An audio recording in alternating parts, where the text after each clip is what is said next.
कमरुद्दीन चांडियो मैंगलो शाख जे पुछड़ी जे आबादगारन जो एहतजाज गोठो दीवान जोकड़ो ऐं गोठो गुलाम नबी लाशारी भरसा मैंगलो शाख जे पुछड़ी जे आबादगारन जो दारोगे सलीम मल्लाह खिलाफ एहतजाज कंदे आबादगारन रईस गुलाम नबी लाशारी, मिठल लाशारी, रुस्तम लाशारी, गुलाम कादिर लाशारी, असलम साबकी, काबिल टोटो, इल्ताफ़ सियाल ऐं ॿियनि आबादगारन एहतजाज कंदे अवामी सहारो खे ॿुधायो त मैंगलो शाख जे पुछड़ी में राशी दारोगे सलीम मल्लाह पैसनि एवज़ पानी खपाए छॾियो। केतिरियूं ई गैर क़ानूनी नोलियूं ऐं झिटा ऐं विंजूं लॻल आहिनि जेके गैर क़ानूनी रिश्वत एवज़ लॻल आहिनि, जेके राशी दारोगे सलीम मल्लाह पैसनि एवज़ मुंड जे बासर आबादगारनि खे गैर क़ानूनी नोलियूं ऐं झटा ऐं विंजूं हणी ॾिनियूं आहिनि। हितां जे आबादगारनि जो चवणु हो त राशी दारोगे सलीम मल्लाह असांजे शाख खे हथ सां ख़राबु कयो आहे।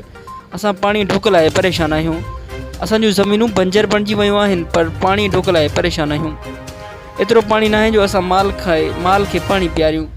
असां इरीगेशन जे आला ऑफिसरनि खां ऐं वज़ीर आला सिंध सैयद मुराद अली शाह खां मुतालबो था कयूं त दारोगे सलीम मल्लाह खे हटाए ॿियो अहल दारोगो ॾिनो वञे ऐं उन्हनि ख़िलाफ़ु क़ानूनी क़दम खयां वञनि जेके गैर क़ानूनी नोलियूं ऐं झटा हयूं वेठा आहिनि ऐं दारोगे सलीम मल्लाह ख़िलाफ़ु क़ानूनी क़दम खयो वञे, न त असां मजबूर थी नेशनल हाईवे मोरो रोड ब्लॉक कंदासीं।